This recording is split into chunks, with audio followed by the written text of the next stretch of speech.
good morning, everyone. Welcome. Delighted to see everybody here for what should be a very interesting discussion. We just got word that the pizza place doesn't open until 11:30, so they're going to deliver at 11:45. So we're going to probably keep talking until 11:45 when we see the pizza guys show up there. Okay, so the topic of this panel is a topic that we are acknowledging more and more, but was largely overlooked, I would say, for decades, really. Thanks to work by researchers such as our two panelists, we're recognizing the history of this problem of inequity and how floods have been managed, and starting to think about how we can address that. And I think this will be exciting data to learn more about the roots of the problem, but also where we might go in the future in a more equitable way. So our panelists are Danielle Zoe Rivera, assistant professor in the Department of Landscape Architecture and Environmental Planning. She's one of, they call the cluster hires. We had a cluster hire in climate justice. And Jessica Ludy is an alum of Berkeley. She is the flood risk program manager for the San Francisco district of the Army Corps. We'll give more intro to Jessica right before she speaks. Danielle's going to start us off. A little bit more about her background. Her research examines movements for environmental and climate justice, especially using community-based research methods to address the impacts of climate-induced disasters affecting low-income communities throughout South Texas and Puerto Rico. She teaches on environmental planning and design, community engagement, and environmental justice. Her work's been published by a Journal of American Planning Association, Environment and Planning, the Lincoln Institute of Land Use Policy, and the International Journal of Urban and Regional Research. She has a PhD from University of Michigan, a Master of Architecture from Penn, and a Bachelor of Architecture from Penn State. So she was at University of Colorado teaching before she came here to Berkeley just about a year ago. And it's great to have Danielle here, and she'll start us off with her presentation on FEMA and procedural vulnerability. Yeah, thank you all for coming. I'm so excited to talk about something that has been part of my research base for about 3 or 4 years now. Actually, it's been quite a while. So specifically today, what I wanted to do is talk about a few new terms that are emerging, specifically in disaster studies, that I think are extremely helpful for understanding issues of flood risk. And then also show how these terms are starting to infiltrate our policy and in the US, and actually, hopefully, maybe we'll try and end on a hopeful note, maybe lead to some very, very positive changes. Oh, hey, that worked. So the first thing I wanted to mention is that underpinning all my work is a concept that is really near and dear to my heart, which I call just environments. And I have a lab at CED, which looks at these issues. We're trying to grow the lab to look at disaster justice and other issues. But mainly, just environments is the idea that we need to center concerns of equity and justice in all discussions of our environment. And I think it's really important as designers and planners to also underscore how important it is to center these concepts when we think about environmental futures as we plan and design for the future. So that's really the approach I take to everything I do. But today, what I wanted to talk about is first FEMA, so the Federal Emergency Management Agency. This is the body that is supposed to be responsible for all things post-disaster recovery and reconstruction. Anytime there is a disaster, it is declared an official disaster. There are funds and different acts like the Stafford Act that go into effect, and FEMA is meant to administer those programs, administer different kinds of funding for individuals who have been harmed by disasters. But as we'll see in a second, there are some issues with how they've been running over the last several decades. So first, I'll cover what are those issues that they've been facing. And then I'll actually go through a case study that goes detail. I don't want to say excruciating detail, it'll be fun. But I'll actually show exactly how that actually operates on the ground, and then bring it back to the wider picture about what is trying to be done about these kinds of concerns. So first, looking at FEMA's inequitable track record. So I wanted to start with a story that ran in the New York Times. This was just a little over a year ago. So in 2020, Hurricane Laura hit Louisiana. Louisiana was having particularly bad summer in 2020. This was just one of, I believe, 3 hurricanes they ended up getting struck with. And in Port Charles, it was particularly bad, Hurricane Laura in particular. So only 12 miles apart, Mr. Valcine, who you see on the left, and the Biagas family, which you see on the right, their homes both experienced the same kinds of damage from Hurricane Laura. Both of them experienced a tree falling onto their home and doing damage to their roofs. Neither family had home insurance, and both turned to FEMA, and specifically, if you're familiar with FEMA, their individual assistance program, for assistance. But the New York Times reported that when they received funding from FEMA, Mr. Valcine received $17,000, while the Biagas only received $7,000. The only difference between these 2 cases is that Mr. Valcine is white and the Biagas are Black. And this is an issue that we see consistently across disaster studies, that FEMA is consistently found to give more money to affluent white households and reject Black and or Latinx households at higher rates. So not even give them less money, they're actually more likely to receive no money than white households, when white households are receiving multiple thousands of dollars. Research has also shown that FEMA is more likely with their demolition and reconstruction programs, which are meant to relocate households that are in highly risky areas that are just too risky to continue living in. Even in those programs, they're more likely to demolish Black and Latinx households' homes than white households' homes. So these reports of inequitable access to FEMA funding have really been reverberating throughout disaster management and studies for decades. So this isn't anything that's new to disaster studies scholars. But this was really underscored in 2019, when scholars Junia Howell and James Elliott released a groundbreaking longitudinal research study where they compiled FEMA data regarding their funding for individual households over multiple decades. Through this very rigorous and very large study, they proved that FEMA over the decades was giving more money more frequently to higher income and or white households, specifically if they're homeowners. So there's also a household, like if you own versus renting, there's a difference there. Creating a low income bias against Black and Latinx households. In fact, the difference was so substantive throughout their study that Howell and Elliott remarked that FEMA was actually perpetuating wealth inequalities wherever a disaster was officially declared in the US, that they were actually creating wealth disparity.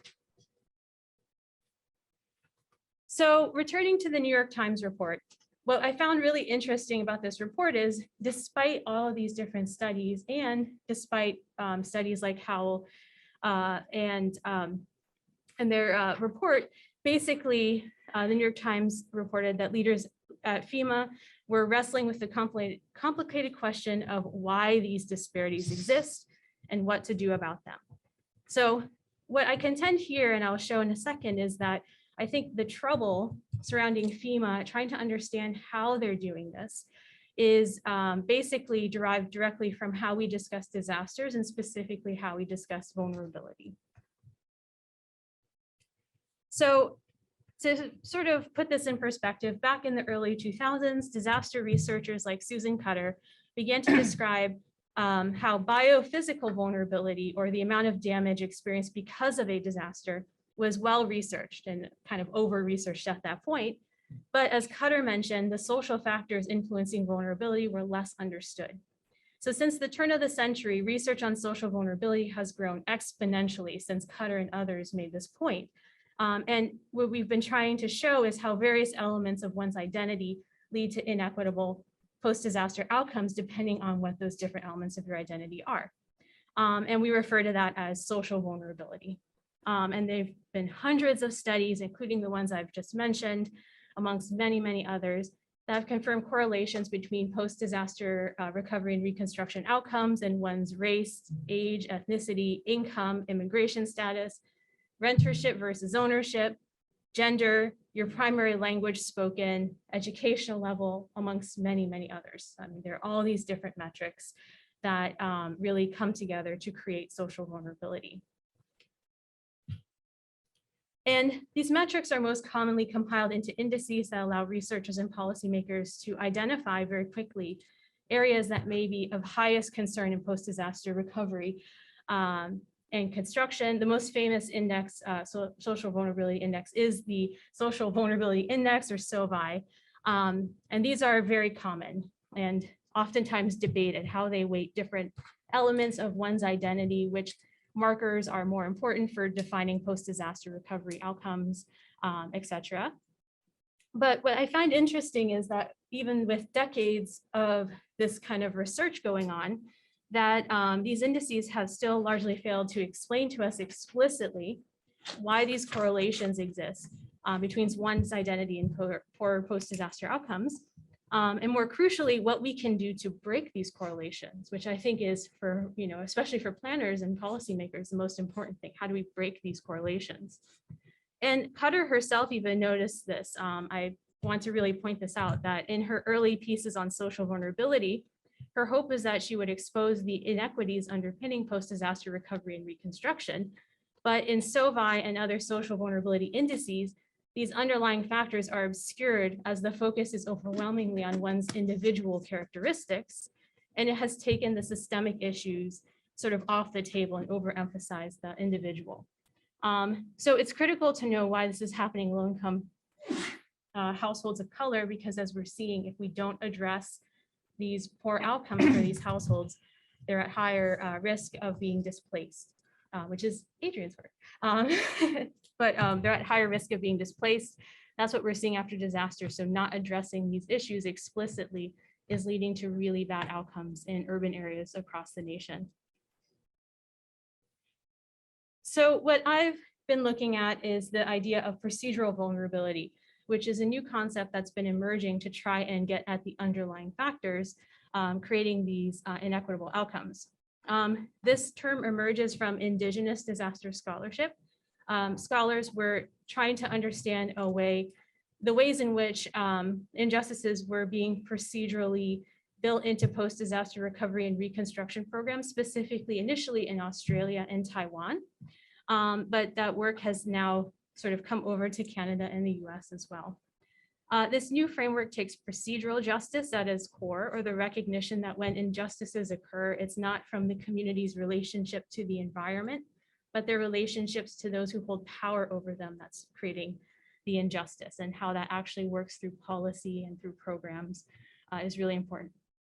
In other words, procedural vulnerability is the idea that the disaster itself does not render individuals vulnerable. Rather, it's actually our institutional responses before, during, and after that a disaster that is actually causing those injustices. So those individual markers are actually being acted upon in our institutions, and that's how we're getting these inequities. This really constitutes a shift away from social vulnerability and really emphasizes the manner in which FEMA is designing and implementing their programs. And social vulnerability, I'll have to say, is still really important as a way of very quickly trying to understand who might be most at risk. But when we're trying to figure out what to do about it, it's not really giving us enough information. So I want to give an example here of how procedural vulnerability lens actually helps us elucidate the ways in which FEMA is enacting these inequities, oftentimes unconsciously. And so right now, I'll just really quickly go through a case of procedural vulnerability. So the case that I'm looking at is in the Rio Grande Valley of South Texas. It's a tri-county region that juxtaposes the Gulf of Mexico to the east and the US-Mexico border to the south. You can see it in blue way over on the right. And within this region, we have communities that are highly impoverished and rural, known as colonias. Colonias have long suffered from a lack of adequate housing and infrastructure stemming from decades of repressed political representation, which I can go into, but it's like, I actually have a whole other lecture about that. They're frequently stigmatized as informal and illegal, and that has been sort of this because of their Mexican-American identity at the US-Mexico border mixed with their poverty. And we'll see that that kind of trifecta of identities actually is going to impact them in the post-disaster recovery process. Just some quick stats on colonias. Colonias are what I would classify as hyper low income communities. Oftentimes the households I work with in the colonias make less than $10,000 annually for the entire household.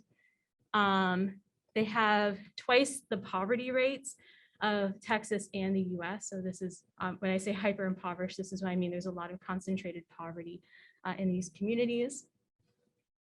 And I also wanted to mention that while we're focusing on the Rio Grande Valley here, you can see that there's about 2,000 colonias across this tri-county region. I did want to mention that colonias exists along the entire US-Mexico border. We actually have about 30 in California. So that this is a phenomenon that works across the border. Another sort of hub of colonias is in the El Paso, Las Cruces region. And so just sort of giving all that, these are usually the questions I get when people ask me about colonias, because they're not usually well known across the US.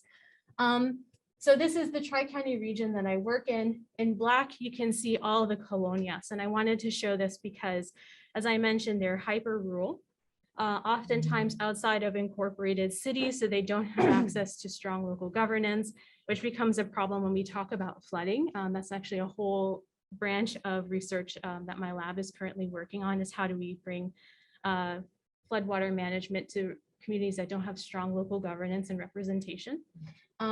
But you can see that they're dotted all throughout this region. And the issue becomes here that colonias, because they're in this region, we're in the delta of the Rio Grande. They're scattered throughout this delta. It's a very, very flat region. And for the LAP students, the soil here is very hydrophobic, likes to really quickly, as in most of Texas, it likes to shed water. In these rural communities, we don't have stormwater management. And so there is a lot of flooding that occurs in these communities. Oftentimes, even a light rainstorm can trigger a major flood in one of these communities. It's been something that they've been grappling with for about 3 decades now.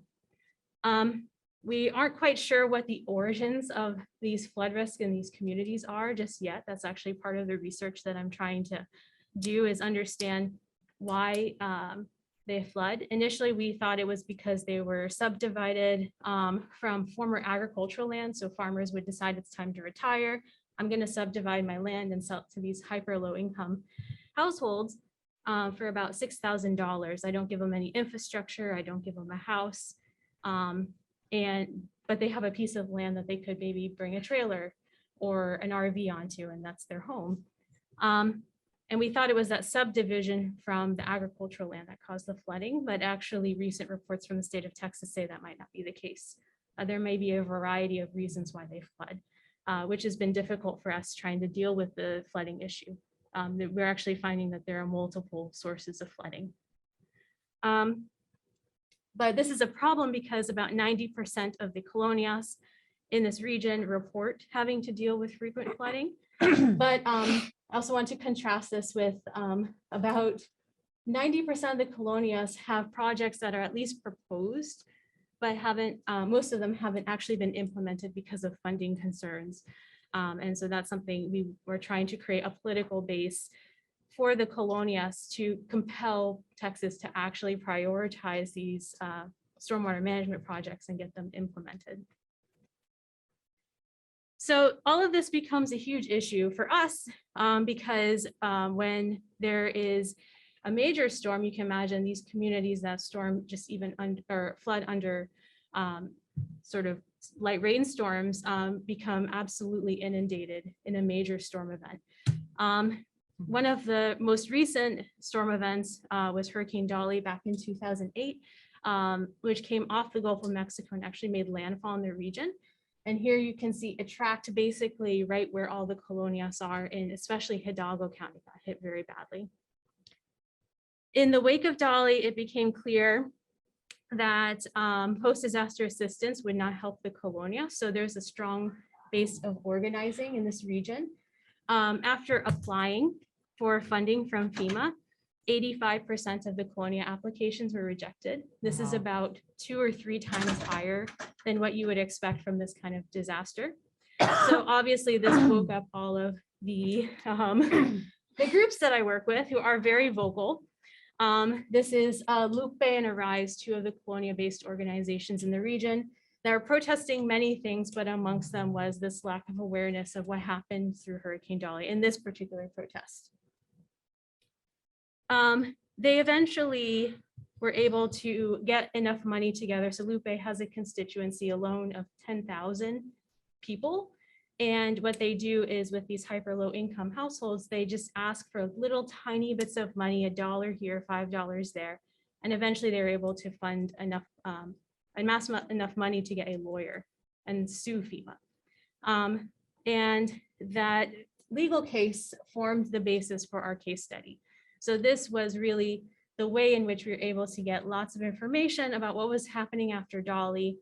Through discovery, we learned a lot about how FEMA was actually operating. Lupe was very good at making sure that every stone was turned over to really understand Lupe's process of deciding why 85% of applications should be rejected.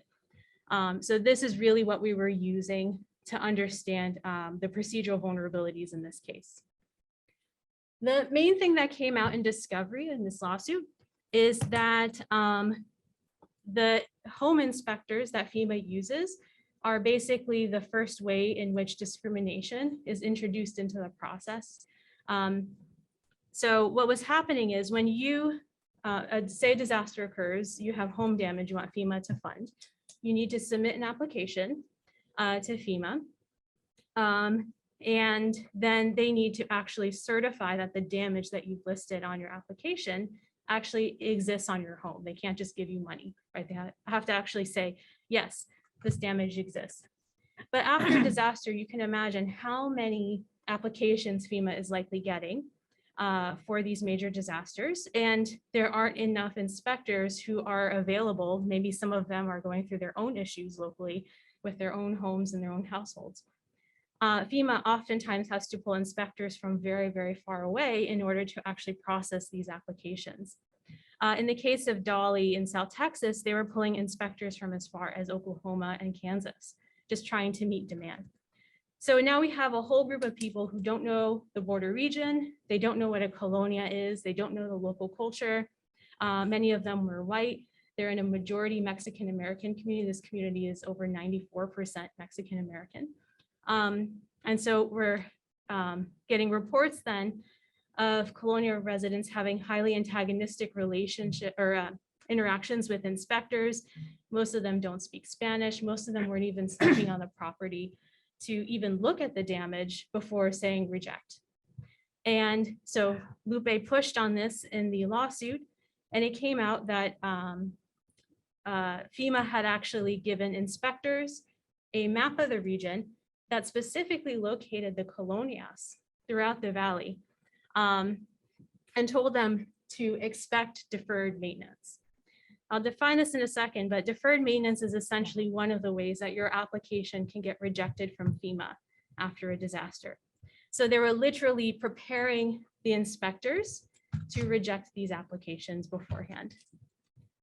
Deferred maintenance essentially is damage to a home that can't be attributed to the disaster, but looks like it's attributed to lack of maintenance on a home. So for anyone who is familiar with housing, you can imagine how this is extremely problematic because the poor are the least likely to be able to afford and keep up with maintenance on their homes. So this is where the bias is starting to be introduced. In the colonias, oftentimes what we see is that households can't keep up with roof repairs. There's issues with the fascias on the edges of the roofs, and FEMA inspectors were using that as a reason to just outright decline all requests, even if the issue that they were talking about on their home was flood damage that came from below. So there are lots of issues that the inspectors were sort of working on.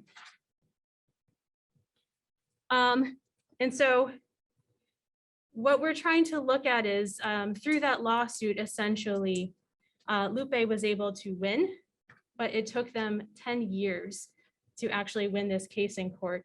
What was fascinating is that they actually were able to close out on the lawsuit in 2017. In 2017 for disaster scholars is a huge year because that was Hurricane Harvey, it was Hurricanes Irma, Maria. And so this lawsuit has actually formed a precedent for other communities. And we see groups like Texas Housers in Houston that are really building upon the momentum of this lawsuit to try and push FEMA to change their systems because they saw the same issues for historically Black communities in Houston after Harvey. And another thing that the lawsuit was able to do was really bring attention to the flooding issues that the Colonia residents are facing. One of the things that we're doing is actually hopefully finishing it by the end of this month. It's so close to share with everyone. But we're doing a massive flood risk report for colonias across this valley that is built on a Texas Water Development Board that for Texas, that's the body that's responsible for all things water, potable water delivery, wastewater, floodwater or stormwater management. They did a survey of the colonias in this region, and we've been analyzing that data, mixing it with other data, and that's going to be a massive report on the continuing barriers they face to getting what they call in Texas flood justice. That's like a new term that's starting to emerge amongst the groups I work with. One thing that we're looking at is overwhelmingly, they are looking at hard infrastructure like retention ponds. So how can we move water out of communities in the event of a disaster, hold it, and then figure out what to do with it later? The communities don't like that. And so we've been trying to work with the communities to understand, well, what's a good response if they want to see the land that's being taken for these retention ponds used for other infrastructure like parks. How can we maybe bring together maybe different modes of funding, try to get the TWDB to think about maybe merging other kinds of techniques, not just a retention pond. You can see how this is getting very landscapey. I need lots of landscape architects to help me with this one. But that's an up and coming project we're working on. And of course, lastly, we want to make sure that whatever we install in these communities is equitable.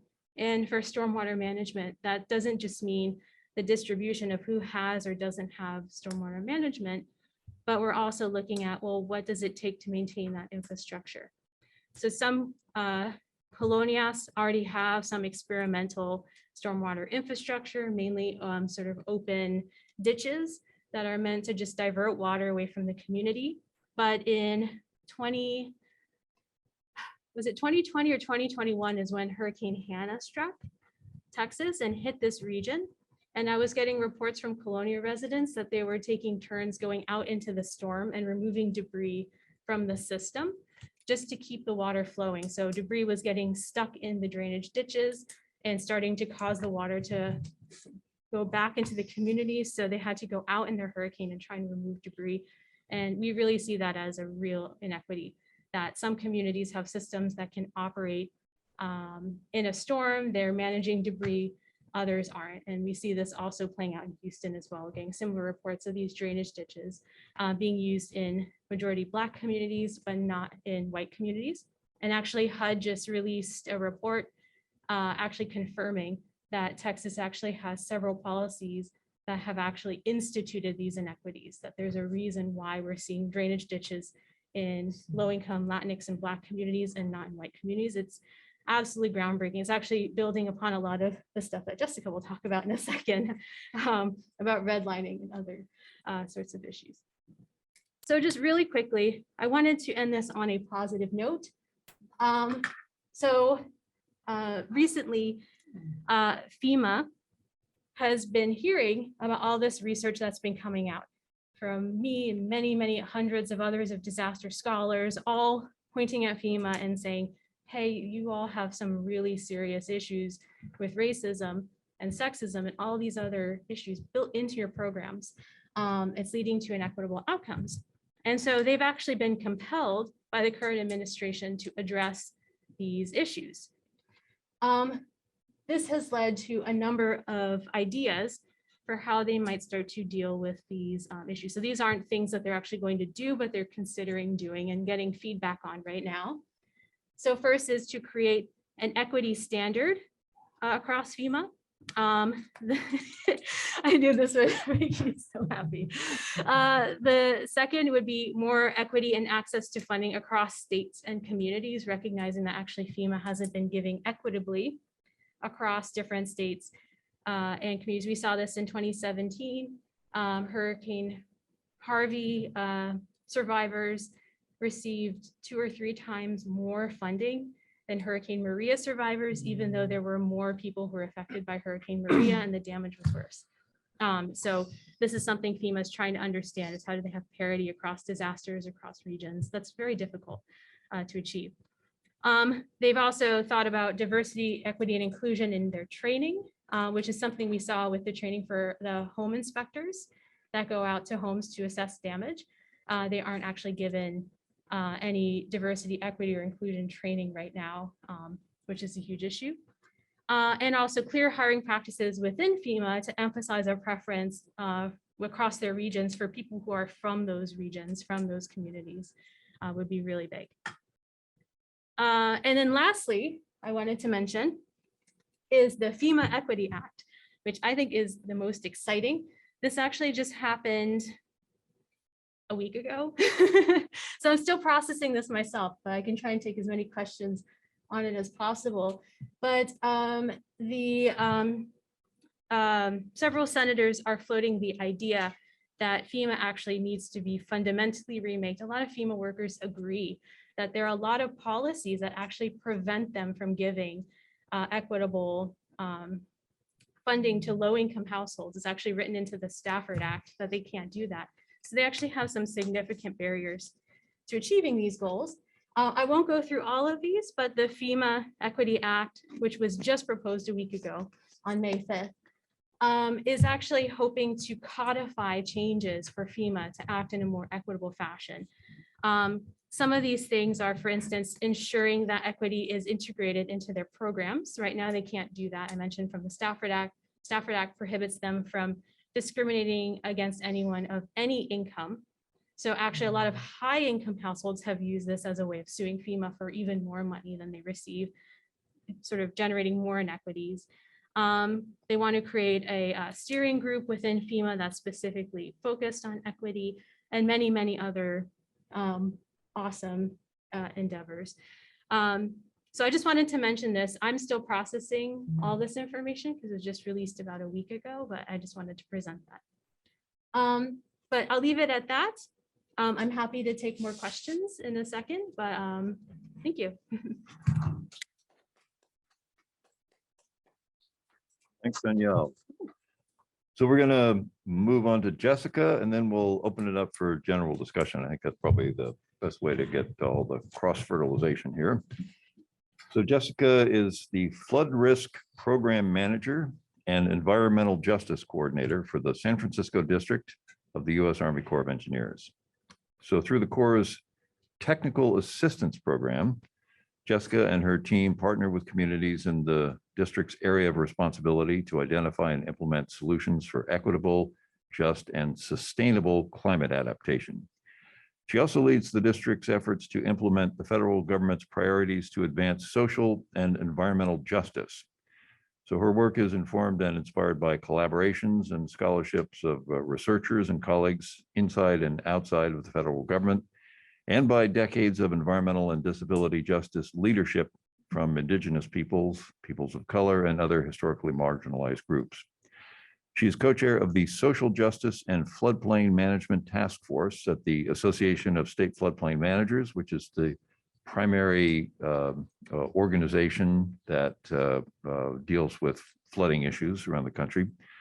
Her master's here at UC Berkeley in environmental planning looked at flood risk perception behind levees, which sent her down a rabbit hole to change the way we do flood management. Jessica, Thanks. switch your Oh, slides yeah. here somehow. Oh, yeah, I guess I cheat sheet. I was saying this is the first time I'm giving an in-person presentation since the pandemic, and it was really nice to just be able to script things in the past. I'm probably going to, for time, breeze through some pieces that maybe Danielle might have already covered. I also loved your presentation. My husband told me I'm committing to too many extracurriculars related to environmental justice, but I have trouble saying no, but it's because of this. Like I wrote down so many things furiously where I'm like, oh, we need to talk about this and we need to do this. But also it's because work like Danielle's and conversations like these help provide a language for us to talk about difficult things. And then that allows us to make change in agencies like mine. And I want to say, I was thinking about this as we were talking. I don't want to distract you from the content of what I want to say, but I want you to notice when I use active versus passive language. If you're one of Matt Kondoff's students, you always have to use active voice. And active voice is also really important for holding systems of oppression accountable.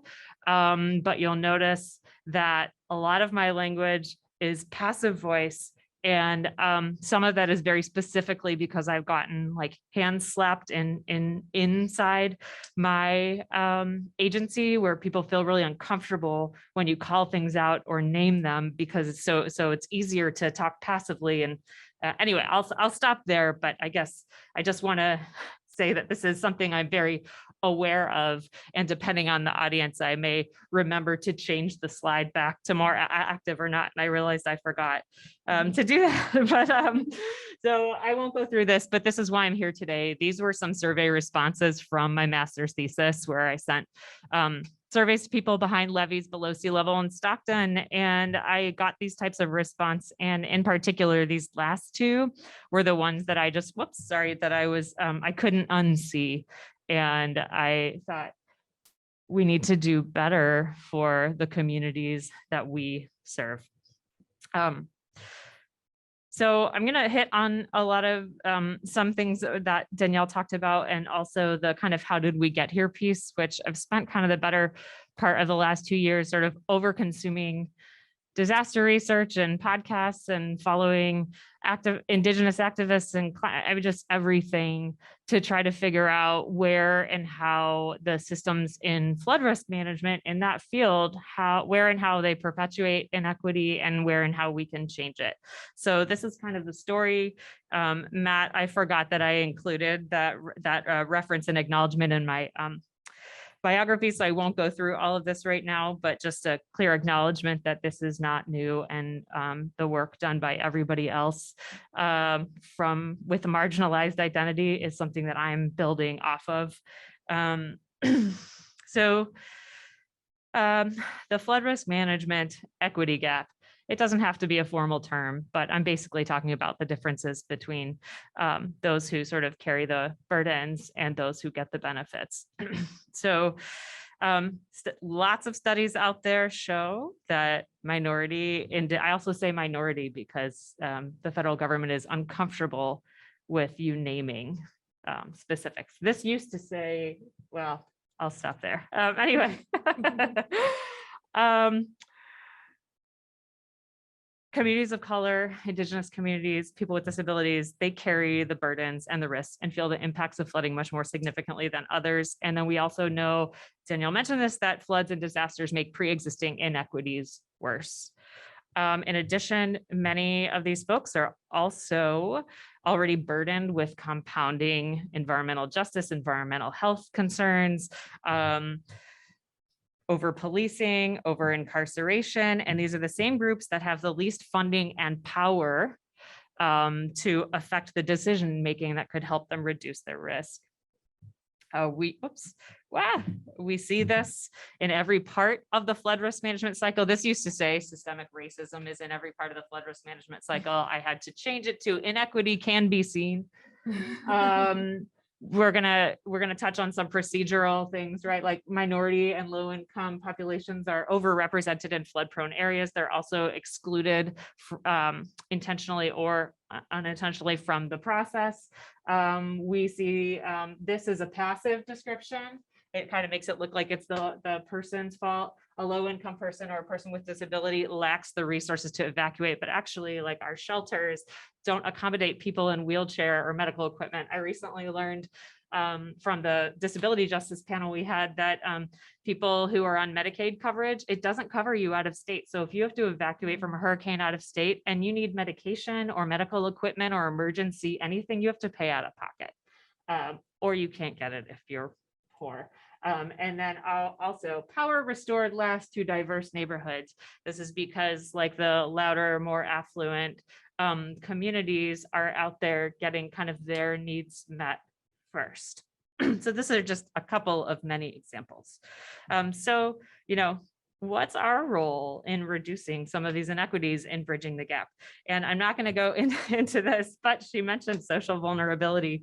The Natural Hazard Center, I like the definition that they use, where they say they face disproportionate disaster risk due to a variety of social, economic, and political factors, right? These are the external pieces. And so just a couple examples of who is considered in these populations,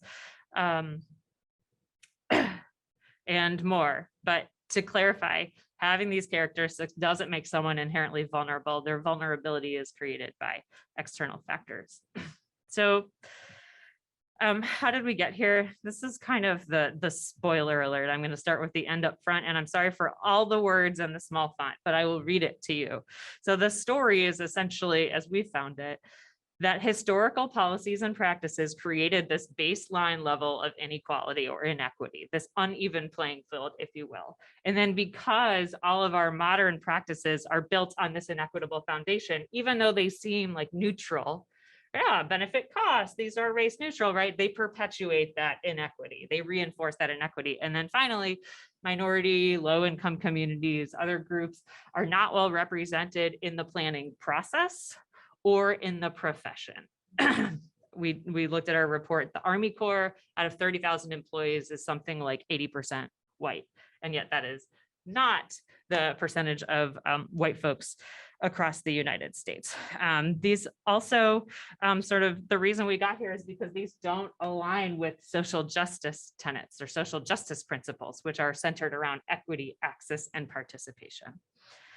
Going way back, one of the most notorious examples of historical inequity and flooding is well documented in the 1927 Great Mississippi Flood, where forced labor, unhygienic living conditions, and human rights abuses were well documented in the refugee camps established by the American Red Cross. So plantation owners were concerned that they would lose their labor force because of the flood, that folks would flee and they would go north. And so the American Red Cross partnered with them to create refugee camps to keep the labor force around. Now, in many cases, African Americans weren't permitted to leave the labor camps, or the refugee camps, unlike their white counterparts, and they were forced to work on levees in pretty horrendous and dangerous working conditions.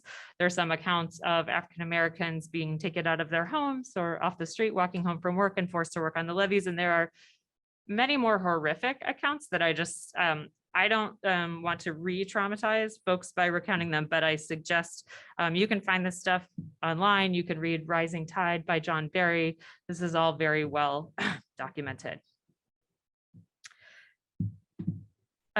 Next, like other infrastructure in the US, like the railroads, inequity is also in the foundation of our flood control systems.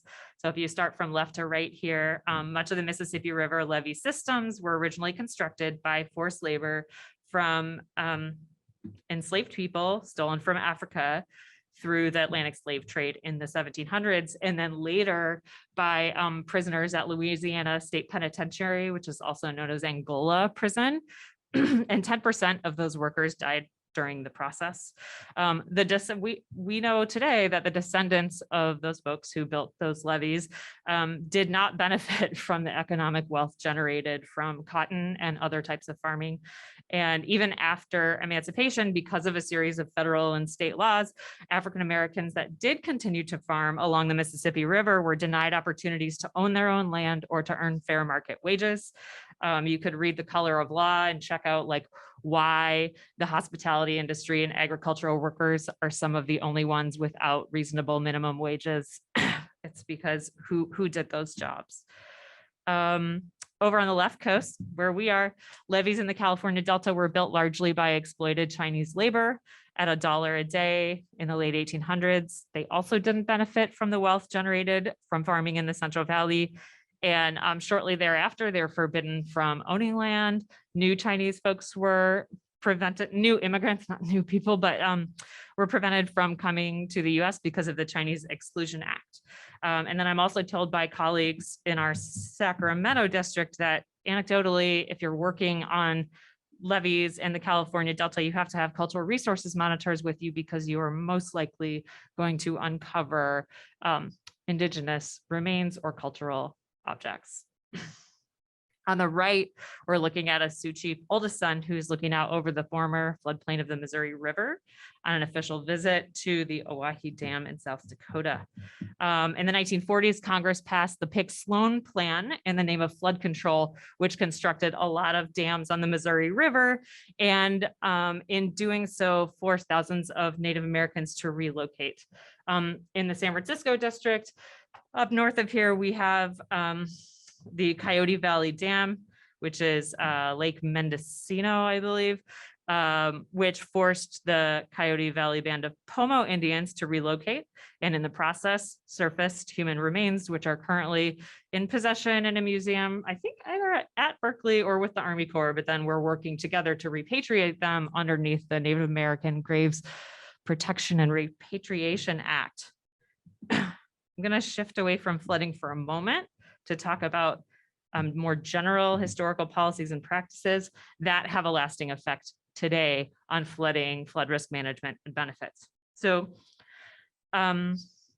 we'll start with two things kind of related to land dispossession and wealth. So the majority of wealth built in the United States amongst the working classes relied on home ownership.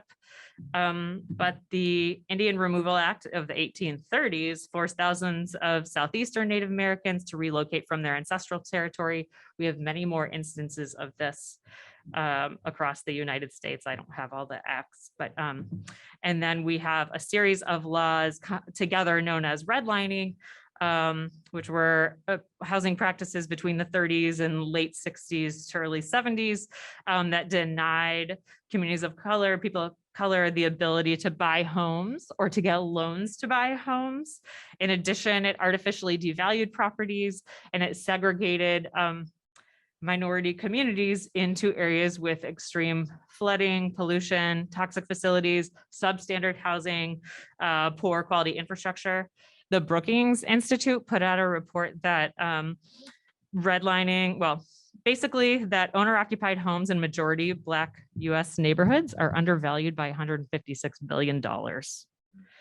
And importantly, this land dispossession also inadvertently prevented these communities, this is a procedural issue, from accumulating damages, future recovery money from a future flood, or future benefits that might one day justify a federal project to protect them from flooding or to restore ecosystems. I'll connect those dots a little bit later, but this like land ownership was your bargaining chip and it still is today. Whoops, this is, sorry that it went off. Basically, prior to 1965, we all probably know that communities of color were denied access to housing, healthcare, fair wages, education, and voting. Who knows what happened in 1965? The Voting Rights Act was passed in 1965. And why I'm talking about this right now is think about all of the decisions that were made that shaped our physical, natural built environments that were made before 1965, and who was able to vote for the elected officials that made those decisions and who was not, right? So a majority of the folks that we're talking about today with respect to inequity and environmental justice, they were not voting at the time that we made decisions regarding roads, land use, power plants, who would get infrastructure, who wouldn't, who would get navigation channels, who wouldn't, who would get commerce. So they were not participating then. And this is another reason why it's so important that we emphasize participation now. Very much an issue of the Army Corps, but FEMA has its own benefit cost analyses. Other agencies also do this as well. The Flood Control Act of 1936 is it gave the Army Corps its lasting purpose. It said the Army Corps should do a lot of flood control work for the nation. It's what gave us our authority. But among other provisions, it also established the requirement that the benefits of a project have to outweigh the costs of constructing it. And doing that ends up leaving low-income communities behind. And I think Danielle's picture was better because it was of actual people, but this is me showing off my horrible PowerPoint landscape architecture skills. So application of the benefit cost analysis, if used as the primary decision-making tool, is going to result in prioritizing projects and resources for communities with resources over communities without resources. So if you live in a low-cost neighborhood, as I drew on the left, it's less likely that the costs of protecting your community are going to outweigh the cost of the protection, making it nearly impossible to meet the benefit cost threshold. And then on the other hand, if you live in a wealthier neighborhood, it's much more likely that the value of those houses or damages is going to be greater than the cost. And so it's more likely that you'll meet that threshold. There's a couple other barriers. Whoops, I messed up the animation here. That's why you're not ever supposed to use animation. I'm sorry. There's a reason Berkeley doesn't let you use PowerPoint, or at least they didn't when I was there. You'll notice this is a passive thing. Low-income communities face many additional barriers. It's definitely not their fault. It's ours. So Danielle mentioned a couple of the FEMA-related ones, some additional ones. In 1986, the Water Resources Development Act required a local cost share. They felt like the federal government was paying for too much of projects. So they said communities need to have skin in the game. We're going to require a cost share. And that is definitely a provision that can prevent many low-income communities from coming to the table, because it might be even challenging to come up with $100,000 of a $400,000 study. But the city of San Francisco is looking at a multi-billion-dollar seawall upgrade. Imagine if you actually need something that's in the millions of dollars, you're never going to be able to afford that. In addition, Danielle mentioned stormwater. The Army Corps is very much not supposed to touch stormwater. We don't do it. It's a local thing, but then you go, oh, the locals are covering it, but they're not covering it, as Danielle explained. Similar to the colonias in Texas, we have unincorporated communities in parts of unincorporated Richmond. We're working with the city of Marin City right now. They're unincorporated, so they don't have the governance. They were built without stormwater infrastructure. So this is a really big barrier. I also want to say that there is a culture of no in a lot of agencies. And I realize that when people say like, oh, be patient, social justice takes time, environmental justice takes time, it only takes time because people are saying no. There's like no reason that it needs to take time, in my opinion. One of the opportunities there is like the more of us that are out there that can, whether you end up working for the government or you work with organizations that work with the government or whatnot, like we can just start saying yes. And so for me, it's like it's the difficult thing, but it's also the really easy thing. And so that's why I bring it up. And then I mentioned this already. This, represents a bit more the diversity of lived experience in the United States, but folks are not well represented in either the planning process or in the profession, which means that we're going to be designing or implementing projects that could miss the mark. Right? If we don't have the lived experience, how can we know what somebody is going to need, or what might be inaccessible to them, or what might be completely unuseful to them or cause more harm than good? Personal opinion, it's not very popular at the Army Corps. I also think we have the wrong mission. This is like from a planning perspective, right? Like our mission, it's not to like build more resilient, sustainable, equitable, just communities and environments. It's deliver engineering solutions. But what's the so that? How do we know if we're delivering the right engineering solutions? And some projects don't need an engineering solution. They might need something else. So anyway, I try and bring that up. And so far I haven't gotten much backing, but but I do think that the Army Corps should change our mission statement. And so what do we do? I know that we're running out of time, and we're doing a ton at our district, and pushing from the bottom up. We're trying to grow grassroots stuff, trying to subvert the system when we get pushback. I won't go through all those because I think it would be much more interesting to just have a discussion with you all. But I want to say that, like, there's lots to do out there. It can feel overwhelming, and I've only been there 2.5 years, and I'm pretty excited by how much we've been able to accomplish. And Danielle talks about changing language and creating a language so we can talk to this stuff, and changing policy. The Assistant Secretary of the Army, which is our highest position, it's an appointed position, they finally just came out 1.5 years late in March with environmental justice guidance for how they want the Army Corps to implement it. And it follows the trajectory that I just showed you, the social justice principles. And it includes language that I have only ever heard Danielle use when she spoke on a webinar that we hosted related to flood risk management, participatory flood risk management. It says the Army Corps must consider communities as partners. And I had never heard anyone say that except Danielle. So I get goosebumps thinking about this, but there's really just, lots that we can do out there. One limitation that we run into is everything we do in theory has to be grounded in something that Congress or the president is telling us to do. The plus side is that right now, all of this is grounded in this work. We've been told to implement environmental justice since 1994. And then in January of last year, you can look them up, the Biden administration passed, I want to say, possibly 9 executive orders that have some sort of nexus with equity, justice, advancing racial equity.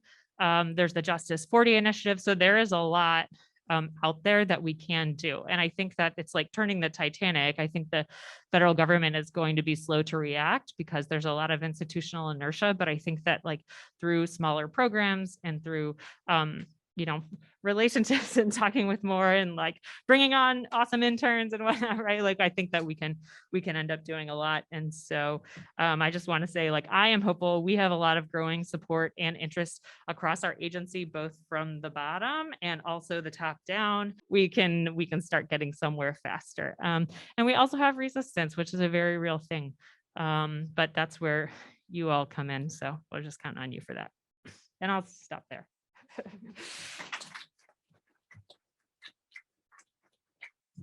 Thanks, Jessica. We'll open up for questions. And if you have a question, if you don't mind using this microphone, we are recording and we'll post the video. So we'd like to be able to capture your questions. I have a question for Jessica. Jessica, you and I both belong to the Association of State Floodplain Managers and have been active in the organization for quite some time. Yeah. They're hosting their meeting in Florida. What do we do? Have we commented, or how do we, and we belong to, the subgroup on environmental justice. I think that says something that, and I haven't seen anything in the conversation about apologizing or suggesting, or I understand they do conferences and you have to book them years in advance, Right, and there's all right. that, but I haven't seen anyone say, we apologize for this or whatever, Yeah. you know what I mean? Do you have a comment? Do you have how do we raise that issue with them? I would say that, like, if you are a member of ASFPM, which you are, or if you're a certified floodplain manager or any other organization, for that matter, I think you say that as a member, I am very concerned about these issues. And then you tell someone like me also, so that we can start saying, oh, look, we actually, in case your one email gets lost on, right, the executive director or whoever gets it, but talking to the social justice task force, we've definitely got like a long list of things that we want to do. And I've often thought, yeah, what about where we're hosting it? I'm not there because Florida doesn't have vaccine mandates. They don't have mask mandates.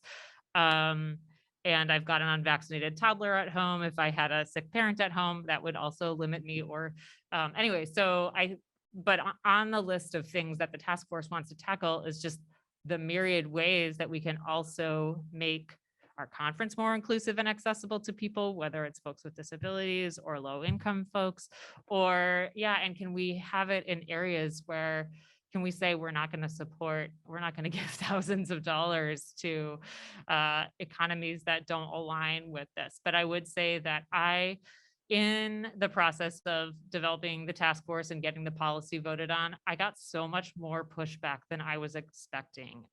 Maybe I shouldn't have been surprised. I think ASFPM does represent maybe the full range of views and perspectives across the US. So I shouldn't have been surprised, but I had always thought like, wow, flood risk managers are so passionate and they must be progressive because environmental policies affect everything that we do and climate change, yada, yada. But we got a lot of pushback over saying things that I'm like, really? You don't want us to say this? You think that we're hating on America right now? So that's a long answer, but I feel like the things that we can do as individuals is I'm a paying member of this and I disagree with us doing it. Could we do this, right? And if more people are loud about it or submit a letter to the newsletter or an article to the monthly newsletter, then you start getting the attention there. And get involved in leadership. I know you weren't asking me that, but like if you're wondering whether you should get involved with organizations, you should. Is this on? Okay. This question is for Danielle. So I'm wondering if you could give us an idea of how, what the sentiment is in the disaster scholarship community of executive orders, such as the Justice 40 initiative and things like that. Like I hear about it, I'm like, this piques my interest, but what are the scholars thinking in that community?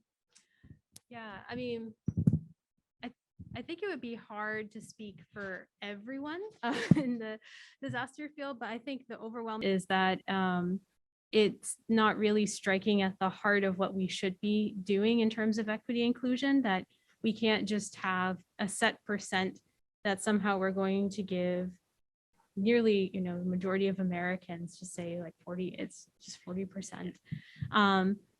In that kind of like, I do a lot of work on environmental and ecological gentrification as well. And in that sort of sphere of thinking, we would call that statistical gentrification. So like there's a set percent of, inequity that we're permitting or okay with. And that's kind of how I think a lot of disaster scholars have read Justice 40. So, yeah. That's a really interesting perspective. I hadn't thought about that. Thank you.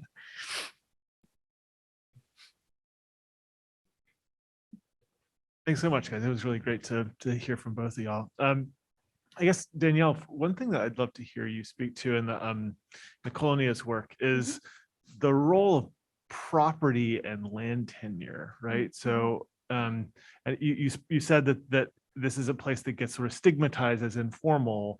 And, to what extent is that a matter of informal land tenure practices versus development practices? And like, so what are the land tenure arrangements there and how does that shape how people do or don't have the resources to adapt, and also how FEMA sees them or doesn't see them, right? Yeah, that's a really good question. So, historically, the colonias I have documentation from United Farm Workers showing that they first started developing in the 1960s. And they were meant to be a home base for these farm workers when they decided to start families. They didn't want their children to feel aimless with them wandering around. So they would buy these small plots of land. It was all they could afford. They couldn't afford the nearby cities. And so they were actually buying the land. But the problem was, like I mentioned earlier, there was no house. And also the way in which they were buying the property, they didn't have the $6,000 to begin with. They had to basically borrow money from the farm workers that were selling them the land through what was known as a contract for deed agreement, which essentially means that, I mean, they're essentially landowners, but if they miss a payment or two, the farmer was able to actually take the land back. So it's this weird tenure situation where they, I mean, we're technically landowners, but in another sense kind of weren't because of that, the uncertainty around, their future.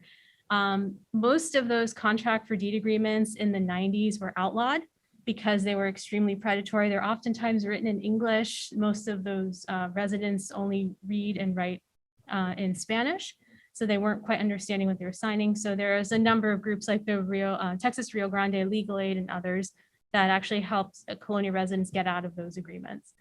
So nowadays it's more of, I think that's why we see renewed activism and movements in the colonias, because suddenly they feel more stable, more secure, and are really trying to get, streetlights. They recently just got the right to install streetlights in these unincorporated Texan areas. So I think you do see land tenure as a serious issue, but it's shifting now. So in most cases, they own the land, fee simple land. So that's not really one of the ways in which procedural vulnerability comes. No, I think it's the lingering, so yeah, to answer the second part of your question, I think it's that lingering perception of them as somehow being informal or illegal, or what they're doing is informal or illegal. But if you're interested, the work of Jane Larson in the 90s and early 2000s was amazing on this topic. She talks about how we always think of as planners, Houston, Texas is the best example of neoliberal planning. And she said, no, actually it's the colonias of the Texas-Mexico border. Very much no zoning or land use restrictions in these unincorporated Texan lands. They're basically just given a plot of land and said, build your house, get your services on your own. And I think it's that sort of the way they look visually is what we often think of as being informal, but they actually abide by all those Texan laws at the time that they were created.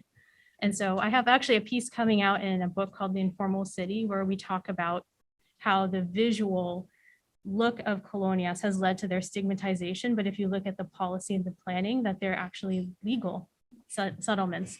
So informality then becomes a stigma, not necessarily a designation of legality or not. And I think I described it to you better than I do in the chapter. I love when that happens. Quick, what I say, I get the recording. Yeah.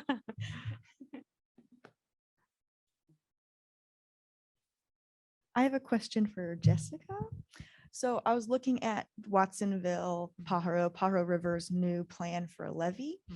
And the issue that you mentioned today, and also last time you gave a presentation for Danielle's class about how, you have to have the benefits outweigh the costs in order to afford or, to get approval to build the system.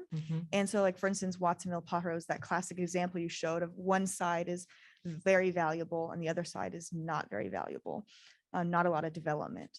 And so in this plan that was written for the Pajaro River's new levee system, they address that issue in it. And they say, in order to avoid Pajaro, the side that's not as valuable, from constantly getting flooded and getting a less, less protection, they're considering them as non-separable hydraulic units. And so this is like they're considering both sides. They're like different counties. One's unincorporated town, the other's a city. Is this very common? And is this a new thing that's possible to kind of have these different sides of the river be considered as one unit in order to not have this inequity issue? Yes. So, well, it's not new. What I would say is that is an example of the project team really wanting to make it happen and saying, how can we make this happen? Let's look at it as a system. It's silly that we're not treating it like a system anyway. And so that, I think the project was lagging. I want to say it's like 50 years or something like that. And I think it was a combination of that plus Congressman Panetta plus like champions at San Francisco district, not me, this isn't me crediting myself, I didn't work on it, but it's the folks really wanting to make it happen. And so that's the whole, like, where the culture of no can become a culture of yes. And so there are policy exceptions made all the time, and there are new things made all the time. And it's difficult to do them regularly because we have, I don't know about FEMA and HUD and the other agencies, but we have like so many layers of policy reviewers and lawyers that see things before they even get to headquarters.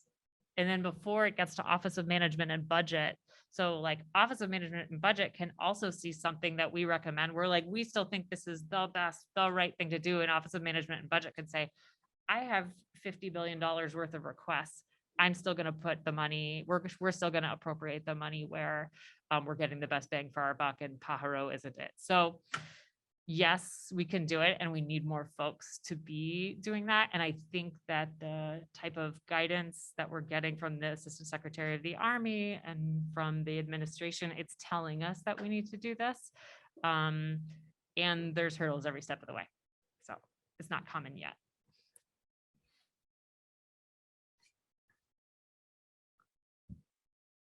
I love that you were talking about the culture of no, because in our upcoming report, I literally have a diagram called the scope of no. So I just wanted to point that out when I saw that. That was so funny. It was in the same way. I've noticed that. Yeah.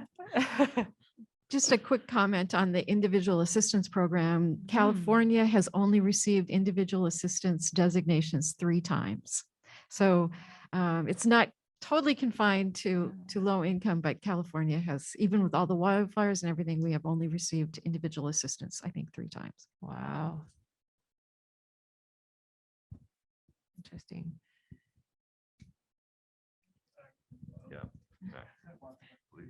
Yeah. I'm actually following up on your question. I don't know the case in Watsonville, but it raised an interesting question for me, which is, you know, if we have a sense of, you know, all the problems that come from structural solutions like levies, right? Mhm. Like your own master's research and, Yeah. and, you know, all of the years and years of, you know, problems that we've seen of, you know, the ways that levies and other structural solutions can drive development patterns that actually place more people at risk in the long Yeah. run, right? And so how do we make sure that an eye towards justice, Mhm. an eye towards equity doesn't drive us to just build levies for poor Mhm. people and for rich people when Mhm. if we know, you know, as an example of, right, Yeah. you know, if the policy solutions and the engineering solutions that we are working with have inherent structural problems with them, Uh-huh. how do we make sure that we're not just using an environmental justice lens to apply those bad solutions more equitably? I Right. think that's a fabulous question. And I don't know if it's the only answer, but I think like the first thing that I would do is make sure that whether this is the Army Corps or no matter who's doing the project, is make sure that the people on that project team doing the analysis and designing the solutions have either lived experience, background in equity and justice, and in more process-based, nature-based solutions, right? Like it was really eye-opening to me when I got to the Corps 2.5 years ago, and I sat in on like my first planning project. It was to do this is not that common, a multi-benefit project in South San Francisco near the South Bay shoreline. And I thought, awesome, this is definitely going to result in like all nature-based solution options, right? Because it's a multi-benefit project. And in the first planning charrette we had, there was a very clear distinction. So we're going to do the levee here, and then we're going to restore wetlands in front of it, not at all integrated. And even in defining like the planning problems, opportunities, and constraints, I was the only person who was saying, why wouldn't we be leveraging nature-based solutions everywhere possible? This is like an authority that's actually allowing us to do it. And it was at that point, I looked around the room and realized that like in that particular room, I was the only person who had like a Matt Kondoff background thinking about nature-based solutions. At that point, I also wasn't thinking about equity and justice, but now I would be. So I really think that until we get the policies in place.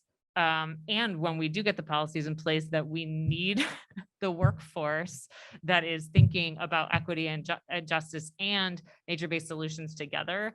So at the San Francisco district, we have this initiative called Engineering with Nature. And we've decided, so there's like 6 districts around the country that have these. And we've decided, partly because the woman who leads that is Julie Beagle, that I recruited from, she also did her program here.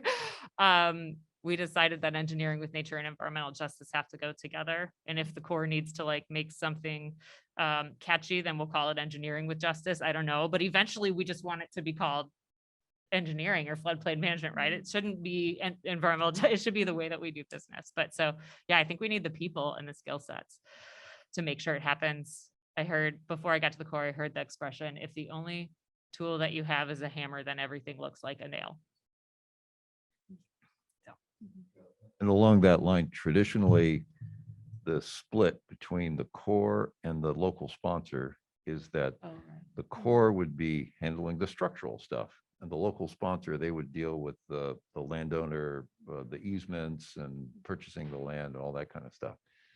So there is nothing in it for the Corps to choose a non-structural solution that would be land use planning, because there's nothing for them to do. Yeah. And so this is one reason why the Corps is always going for the structural solution. And I've also wondered if it has to do with physical space as well. So in the US-Mexico border, looking at the International Border and Water Committee, IBWC, I always have to watch myself because I say the wrong letters, but they're in charge of all sort of planning and control of the Rio Grande, and which includes the levee system around it. And what we see is so much of the flooding problems that we're having in the valley is due to a complete disconnect between regional waterways and that international levee. Like during a storm, like a hurricane, that system actually shuts down because the international body, which also works with the Army Corps, they're only concerned that they don't want the waters from the Rio Grande to go into the community, but then it also prevents the community from naturally, water wants to go to the Rio Grande and it can't get to it. So it actually causes flooding in the community. And so that it's like those kinds of issues, but when we talk to the IBWC about trying to get rid of those levees, they have a space issue where they would actually start to impede upon private space around the levee system. Are we actually going to grant them more permission to take over lands, their farms and communities? The National Park Service has land there. It starts to get really complicated, I think. On that note, thanks everyone for your active engagement, and we can see the pizza's ready for us. So I'd like to acknowledge this is a Global Metropolitan Studies panel, part of our infrastructure series, and we'll be having further jabs at the infrastructure topic in the fall. And we're hosted very kindly by the Social Science Matrix, and I want to shout out to Eva. Thanks so much for setting everything up and accommodating us. And thank our speakers. So Jess and Danielle, a great job. And I think you nicely encapsulated a lot of these topics that we are more and more recognizing are important. And I think we'll start guiding our work a lot more. So thanks, everyone. Awesome.